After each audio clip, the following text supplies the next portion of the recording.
What if we could redesign everything? Welcome to the DIF, the world's largest online festival of ideas, 3 weeks of films, podcasts, and live conversations, much like this one. Today, we're going to be talking about the circular economy and human development. We're going to combine the world of materials and economics of the circular economy with the world of social science and development studies of human development. How do these two concepts or ideas link, or how might they link? And how may they, when you combine them, how might they produce or bring to light solutions that help us move towards the United Nations Sustainable Development Goals for 2030? And to talk about this today, I'm joined by two speakers: Patrick Schroeder, Research Fellow at the International Development Studies at the University of Sussex, and Alex Lemille, who's an author on this topic. He's got a concept something he calls Circular Economy 2.0 and co-founder of the African Circular Economy Network. But before I get to them, I really want to encourage you to join this conversation. It's an interactive session. We want your comments. We want your questions. We want you to challenge our speakers as much as possible in these next 45 minutes. And you can do that a number of ways. You can use the comments and questions feature that's embedded on our website. You can also use the same feature on YouTube if you've navigated your way to the YouTube stream. And you can also do it by tweeting us using #ThinkDiff. But to get us started, I wonder if I could go to you, Patrick. Could you tell me what are the links, or what should the links maybe be, between the circular economy and human development? Okay, yes. Thanks for the introduction, Seb, and welcome everybody. Thank you for joining our session. So I'm based here at the Institute of Development Studies, IDS, at the University of Sussex, and we're looking at the circular economy from the development studies context or angle. And that means several things. First of all, maybe we're interested very much in what the circular economy looks like in the so-called global south in developing countries. And we've started this work last year, for example, with a large conference we organized here at IDS, where we explored the links between circular economy, sustainable livelihoods and lifestyles. And then, as Seb, you already mentioned, now the large framework for global development are the Sustainable Development Goals. And just quickly on that, Patrick, just in case there's anyone who doesn't know, could you give us like the 5 to 10 seconds? What are the SDGs? I realize I use the term as well. Yes, the SDGs were they were agreed in 2015 by all countries at the UN, and so there's 17 of these goals with a subset of 169 targets, and they cover all the 3 dimensions: social, economic, and environment. And the timeline is up to 2030. And so now there's big momentum among governments, but also among big businesses, NGOs, using the SDGs as a framework to understand what they're doing and which boxes they can tick, how it links to the work they have done, to identify blind spots, maybe some of the work they're doing which might not link directly to SDGs, or what else they could do. And so what I've done, trying to look at the circular economy also through the SDG lens, to see what can the circular economy and the various practices of the circular economy do to achieve the SDGs. And so what I found out that the circular economy are very important to make contributions to a number of the environmental targets. For example, life on land, life below water, also sustainable consumption and production. And also it's important for a number of the economic SDGs, for example, sustainable economic growth, clean industrialization, these parts. So the circular economy is highly relevant for these goals and the various targets underneath there. However, we also found out that the circular economy probably doesn't deliver yet on a number of the social SDGs, for example, inequality. or gender issues. So these are some of the gaps in the current circular economy practices, as well as in the discourse. And this has also been identified, for example, by a recent literature review looking at over 600 academic papers which have been published on the circular economy, and only a handful of them really went into the details on the social issue. So this DIF session on people in the circular economy this year is very relevant. Yeah, and maybe if I can add to that, there's been a recent research by NASA that has been resurfaced with the IPCC report in last September, and that NASA-funded research was it's called the HANDY model. Has found out and has confirmed that there might be a collapse of the systems and the human systems for two main reasons. Social inequalities and resource mismanagement. So we address resource mismanagement in circular economy. So circular economy is a tool to get us to the safe space for humanity. What might be missing in circular businesses and the way to approach circular economy might be the sense of making sure this next economic model, which is considered by many to be the next one. What's missing is to ensure that it embeds inequality among its principles, so that we make sure that in an economy of service where you don't need to buy goods, maybe you can ensure that those services address the needs of the people first, using circularity, material circularity as a mean, so that we also address this issue of inequality that has been highlighted by NESA. So the sort of thing that this sort of sparks this conversation, just to check that I understand it rightly, is we could create what we consider to be a circular economy right now, what the dominant literature talks about right now, which is material flows and the system around our products, goods and services. But actually one of the major threats to society and inequalities of society, highlighted by the IPCC report, would just be completely unaddressed.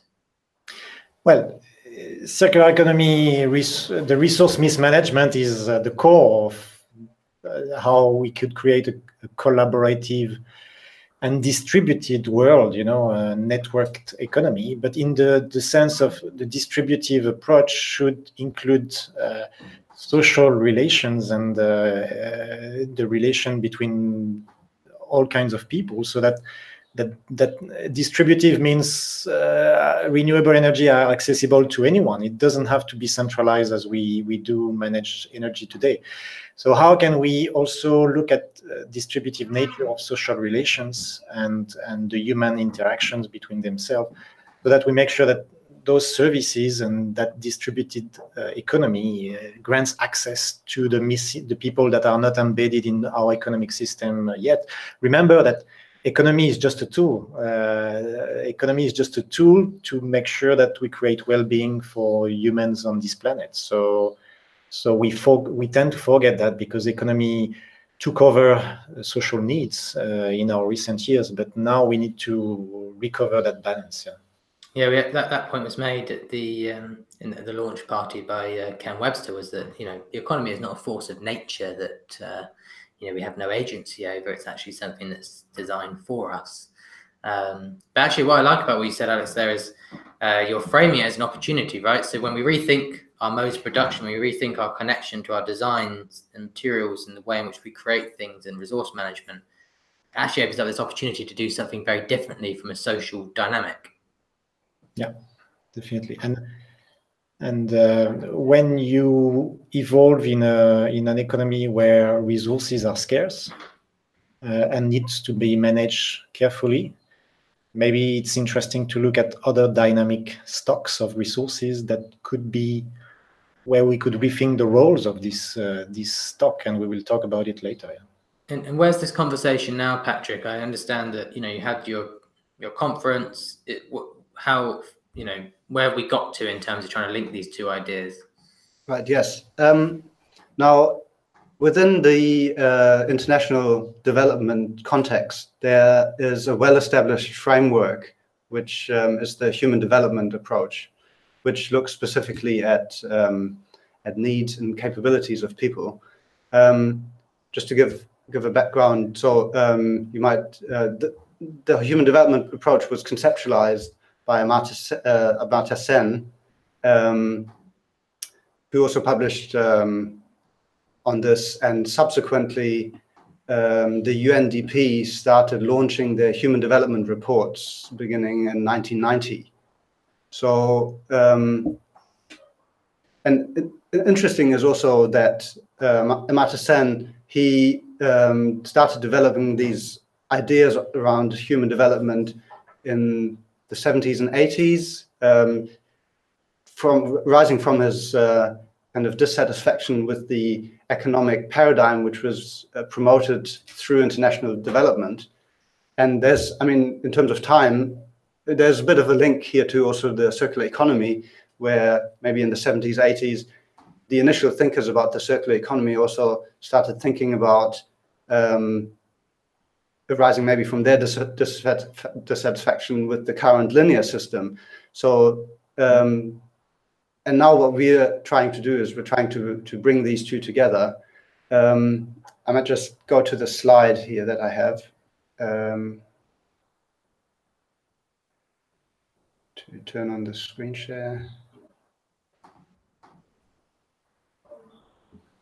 So if you could see this slide. Yeah, we can see that. Yeah, great.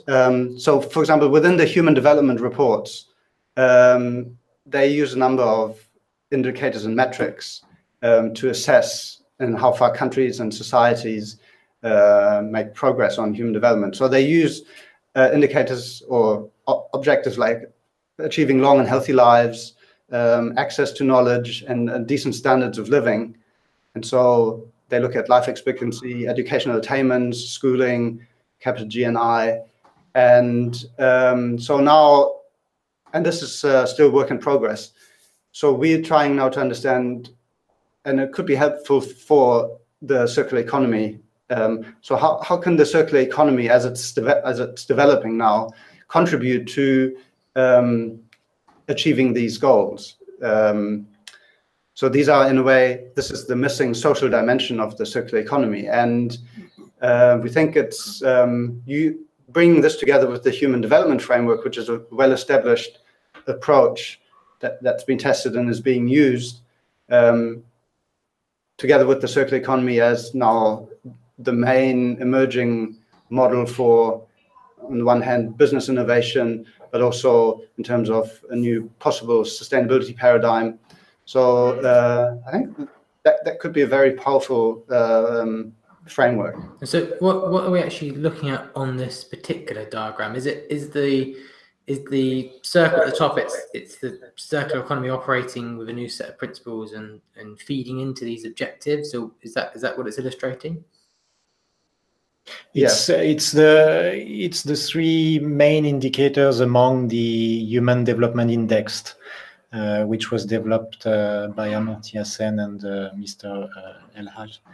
And these three indicators have since for the past decades, they've tried to explain and to show another way of measuring well-being away from just GDP as an indicator. So taking into account life expectancy at birth, educational attainments, means of years of schoolings, and per capita GNI. So the idea here is to move the debate from an economic-centric way of measuring progress into a human development index based on these three indicators.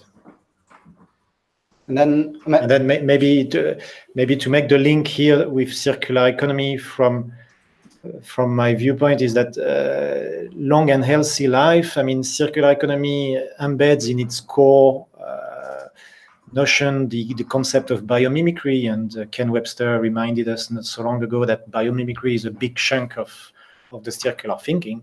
So it links up to life. So obviously it's a great tool to reach out to this long and healthy life, because there is no other choice. Access to knowledge, I would refer to Professor Walter Stael, who is explaining that the knowledge capital is the most important of all knowledge. So if you don't educate the next generation of decision makers, if you don't educate the current decision makers, and if you don't preserve that stock of knowledge, we might not find the right solutions and might not decide properly. So knowledge in circular economy is one of the most important stock after capital, the natural capital stock. And then decent living standards, well, here we measure it on income, but maybe in a circular economy, we move away from the scarcity of having just one way of exchange between individuals, which is the currencies, into virtual currencies, local currencies, new way of exchange like barter and reciprocity and householding. So we move away from, we create these resilient communities that we will talk in the next slide. Actually, there's a podcast just released today with Ken Webster interviewing Michelle Bowens from the Peer-to-Peer Foundation.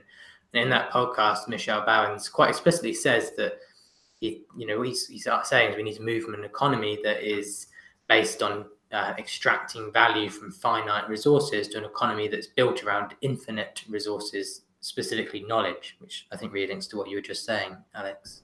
Yeah. Maybe just one question that's come in that I think is kind of relevant just to feed in right now from Joe is why is the circular, I mean, and especially since you've just sort of highlighted some of the really clear links, why is the circular economy struggling to address social issues today? Well, okay, you go first. Just a quick word, and then I let Patrick say something. In a linear economy of scarcities, there is not only scarcities in the environmental dimension and in the economic dimension that we've seen with the last financial crisis, but because of concentration of power, your linear economy works like a pyramid where you have an imbalance in powers, and these are acknowledgeable in all three dimensions. So in a linear economy of scarcities, we need to be as efficient as possible, and efficiency means people might be we might need less people because we want things to be so efficient that we will replace people in factories instead of looking at them from a different angle. Whereas in a circular economy where we look at valuing all the stocks, maybe there is a third stock, the stock of people, that may be very useful when we need to repair, maintain technical nutrient that might disappear or might be undervalued. So we would need available energy to fix those undervalued elements in our economies, and also we would need those people maybe to fix the destruction that we've started with. Well, we've started. It's been a long way already with our biosphere. So how can we look at this stock of people in another angle and start valuing it, because the other stocks are either disappearing or needs to be maintained somehow. In terms of some very practical examples in how the circular economy can address the social issues, again from the development perspective. That's often mentioned for informal waste picking, for example, which is prevalent in most developing countries. There are millions of people who are actually already doing circular economy work. However, they're often, in most cases, marginalized, working in very poor conditions. And so these are opportunities within the circular economy to address these social issues of discrimination and inequality on a practical level. Then another issue that I've come across very recently, where the trends and within circular practices of textile manufacturing, where there's and we discussed this before, is that the trend towards automation, on-demand manufacturing, reshoring of production.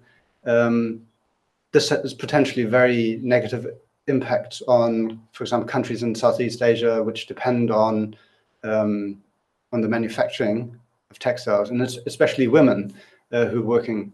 And for many women, this is the first or only opportunity in terms of employment. And here's again, if we bring in the human development lens as well as the SDG lens, which has the emphasis also on inequality and gender. So this more comprehensive framework helps to address these existing as well as emerging social issues. You've got a couple more diagrams you want to show us. Yes, I do. Let's move to the next one, which should not be totally unfamiliar. So we, in a way, this is a combination of various things. So we took the butterfly diagram from the Ellen MacArthur Foundation, and some of the work that Alex done before on the human sphere. But so we try to put these, if we put these human development objectives at the center.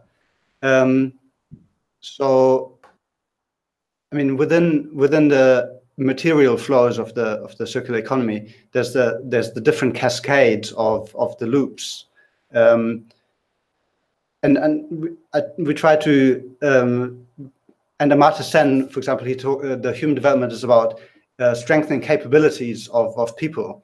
So, and as well as enlarging choices for people. So they are, in a way, these cascades of various capabilities which can be enhanced.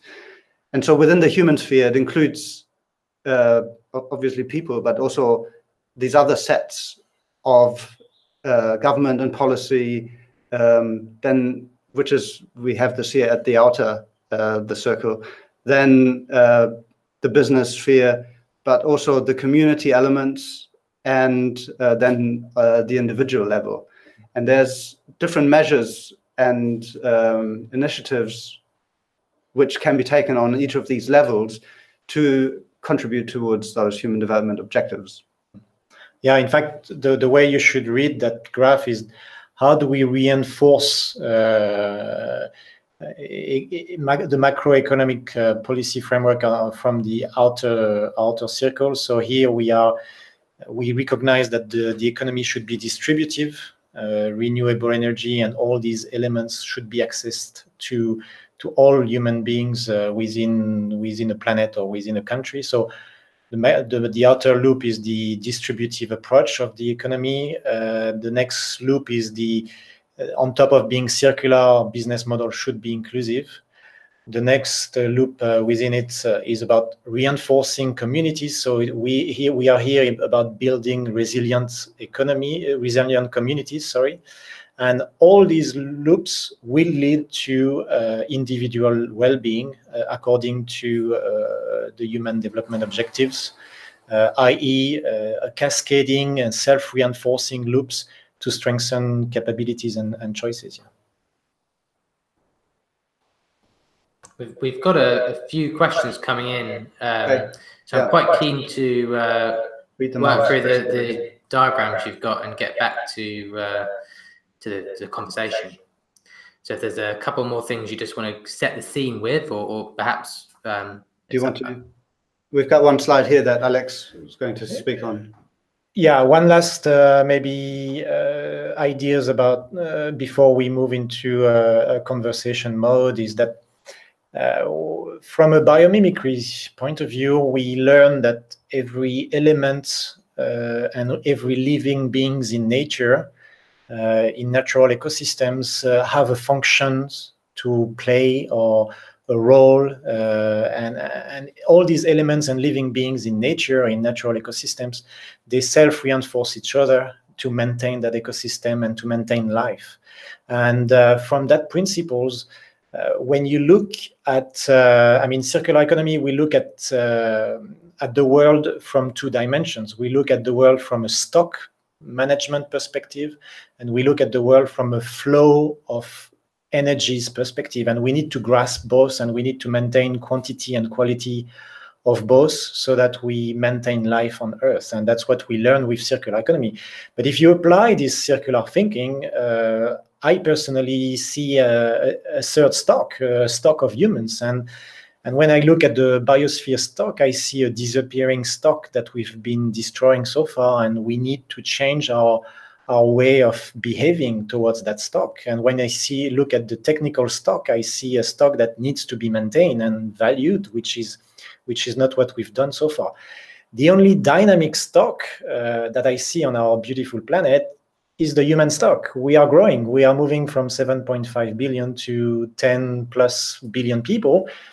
So if we look at it's a matter of perspective, but if we turn the question around, is it scary, or can we take advantage of that stock in new innovative way? I'm not saying we need to go back to the old good days. I'm saying, can we look at the stock of human as a dynamic, abundant stock of resources that could help us rebuild the biosphere? Can we look at the flows and the energies coming from that stock of dynamic stock of human?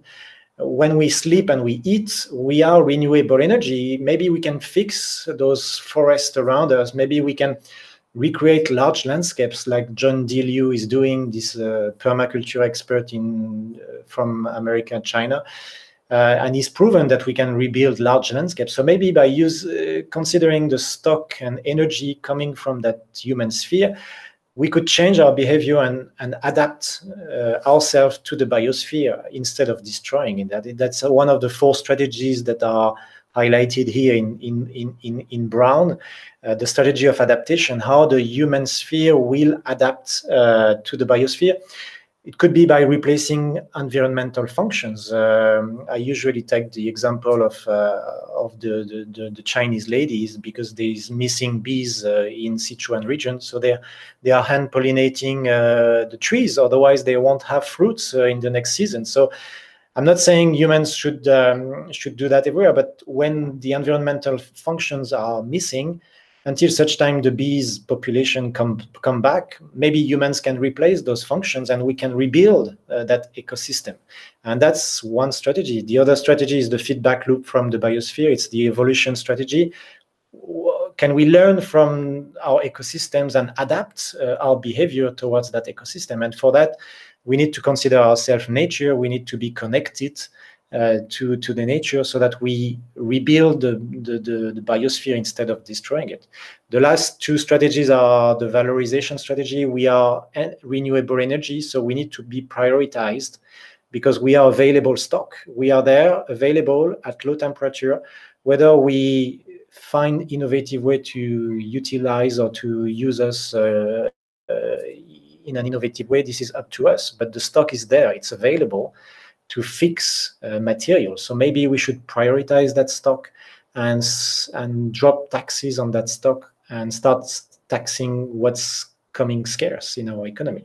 And then the last one is advancement, whereby we will measure well-being. It's very connected to human development, whereby we will measure the advances towards well-being of people.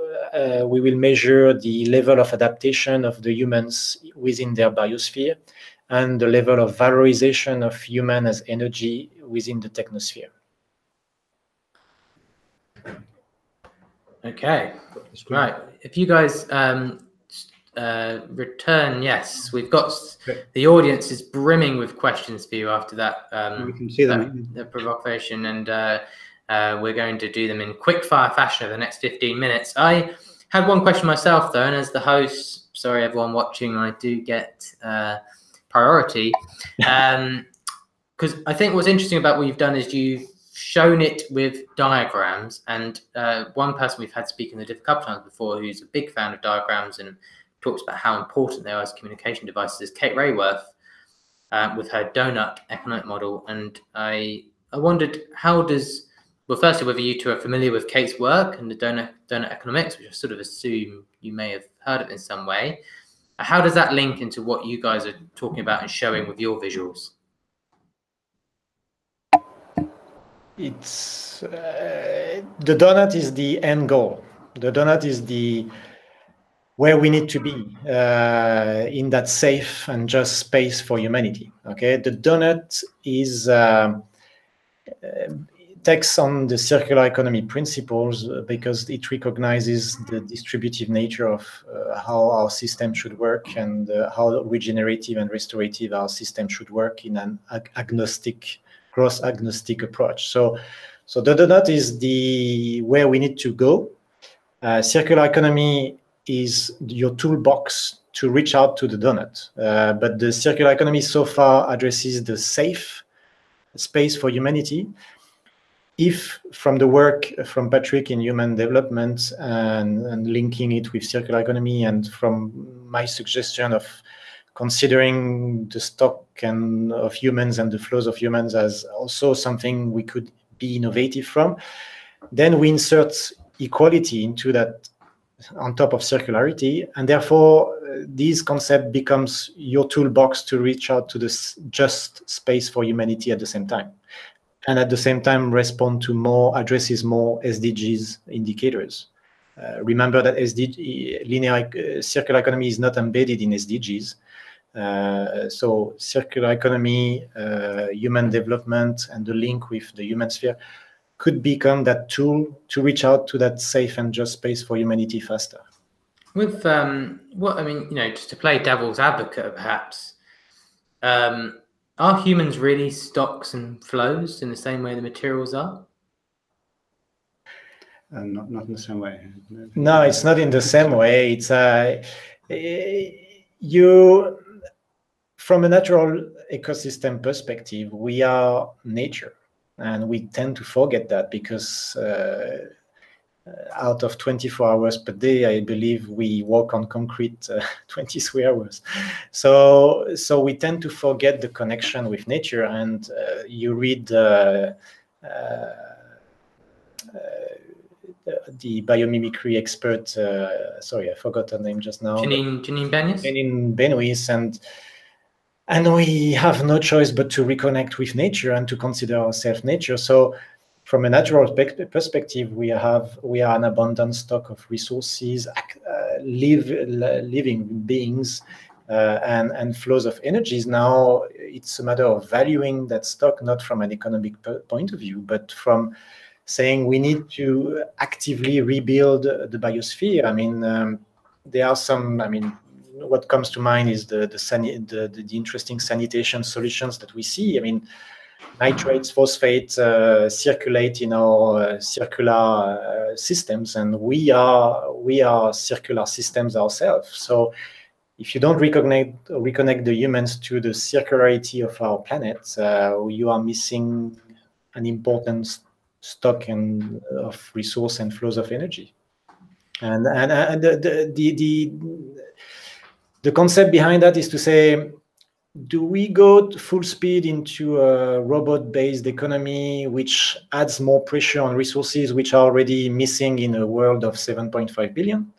Is that the right move? Or do we come up with a balanced approach whereby we would say maybe we need a bit more human energy because it's abundant, it's endless, and it's available? So can we come up with a balanced approach instead of just go for robots only? That's the question I'm asking. I don't have necessarily a specific answer to that. I mean, this is where the human development aspect actually also is relevant. It's about do we increase human capabilities, or do we restrict human capabilities and choices? So if this can be also used as one of the guiding principles, I think that would be very helpful. Yeah, and another thing to say, just quickly, Seba, is that then you have three stocks. You have the biosphere, the human sphere, and the technosphere. Then, according to your country's priorities, you balance your project according to those three stocks. You don't need to use all the stocks at the same time for any circular project. But now you have the choice. You have a better choice, and maybe you come up with more balanced decisions. Remember that stock of human is effective. It's an effective choice because it's there, it's available. So we have a question from Justice on the webpage, and they ask, agreeing with the principles of CE 2.0 not being aligned with the current corporate strategies, I have a two-part question. How can this discrepancy be managed? Is it regulation? Is it finance? Is it international bodies? And then second part to that is, how does this play into what's actually happening in the world today? The rise of populism, is that making international cooperation more difficult? And are there any new key players? So actually it's a three-part question, Justice. You didn't give us that. So it's number one is, the discrepancy between the big strategies of today. How is that managed? Is it regulation? Is it financial incentives? Number two, how does this play out in the big picture of what's happening in the world with we're very familiar with the news headlines that we see every day. And number three, are there any new key players emerging that are particularly exciting in terms of being pioneers of this approach? Well, maybe I just start from the third one. And this is...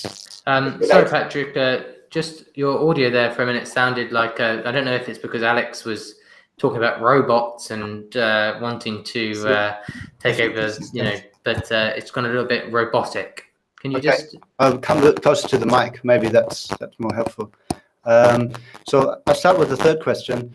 Yes, there are many new players moving into the space, and we conceptually, and this links actually also to a lot of the work that's happened in the climate and low carbon development space. There's one of the strategies is to build transformative alliances, what we call them. So to drive the change cannot be done by one single actor, but it needs to be, as I said, like alliances which are driving the change, and that's maybe also linked to this next question of nationalism, which I myself, being an immigrant myself, I'm watching this with great concern, and it's definitely impacting the ability for countries to cooperate on these very large issues. Patrick, sorry, just to interrupt you. I think there's something's definitely gone wrong with the microphone. I'm not sure what it is. I was just wondering if we might try unplugging the microphone and just relying on your inbuilt device just for the last few minutes of Q&A, just so the audience can hear you nice and clearly. You might just have to be wary of feedback, but I'll mute myself so that we can hear your response clearly. Sorry to interrupt you. Yes, you were just saying how you were talking about the second part of that question. Okay, so we switch to the other microphone now. That's much better, thank you. Much better, okay, great, thanks. I mean, this question on international cooperation, I mean, one example is possibly marine plastics pollution here. So there are increasingly also discussions that we might need a global treaty to deal with marine plastics pollution comparative to something like the Climate Change Framework Convention. But in the current political climate, this would be very difficult to achieve. But remember, we are in a disruptive innovation festival. So the idea is to say, can we think differently? Yes, we are in a situation today where, as you said, they are very questionable news every day. But we are here to say all ideas are not always good to. I mean, but we can debate them, and we can try to think differently and develop different perspectives of how the economy should look like tomorrow. And remember that the next generation of millenniums sees the world completely differently from you and me and Patrick. So we are here to debate the current system and says maybe there are other ways to do things differently, and that's why we are here today. A really interesting question in from Carlos from Social Growing in Chile, and he's actually delivering a DIF on Air session later next week on the 15th of November at 1600 GMT, 4 p.m. GMT. And he asks, is there a potential to disrupt the macro picture, this big picture economics, with the micro? Can you start with microeconomic policies as a way to disrupt a macroeconomic project? Yeah, you can start. I mean, it's going to be addressed at macro and micro level. So you can start. I mean, you always know that it's impossible until you try, and all of a sudden you realize that it's so simple. I was discussing this morning about the 5p tax, sorry, on plastic bag in the UK that changed the behavior of UK citizens with plastic bags. So the minute you introduce a new element in the systems, it leads to behavior change, and whether you address it at micro level or macro level, both ways will lead to this new balance that we need to find in that just and safe space. Yeah. You want to say something? Yes, I mean, yeah, I agree. The micro level can achieve changes and disrupt the macro level, but it depends on maybe a couple of things. The number of micro initiatives that there are. So there needs to be multiple forms of these, and there need to be also the second aspect. They need to be possibly connected with each other to achieve this impact. Whenever I think about the macro, I mean, I suppose someone would, listening to this conversation we've had this morning or this afternoon, this evening, depending on where you are in the world, might be thinking, this sounds great. You know, yes, of course, we should have a human development approach aligned with an approach to resource management that is fundamentally different from today. They might also, when they're thinking about that macroeconomic picture, think, well, actually, ultimately, economic success is still fundamentally judged by GDP at a national level, maybe profits, or even quarter by sales metrics at a company level. And things like the human development approach or the human development index, sorry, which are not, you know, those types of measurements have been around for a while, still don't get the traction or the energy, don't seem to have the same influence on the big macro picture that you might think, considering how compelling they are when we talk about them like this. How do we begin to shift away from using GDP as the measure of success, or is that already happening in your view? Yes, I mean the Human Development Index. I mean, it has been successful over the last decades, and these are not micro initiatives. This is actually UN and government led. So through looking at these indicators and countries reporting on these, and there have been improvements on many of these already. So it's not completely useless. That's why also I think as more governments move maybe in towards looking at circular economy strategies, there's the opportunity to align these two. In my view, it has already started, Seb, because obviously the effect of the financial crisis in 2008 are still, we can still sense the effect today, but the mentalities have changed. People are changing, and you can see, even if the CEOs are not still moving full speed into circular economy, they expose themselves.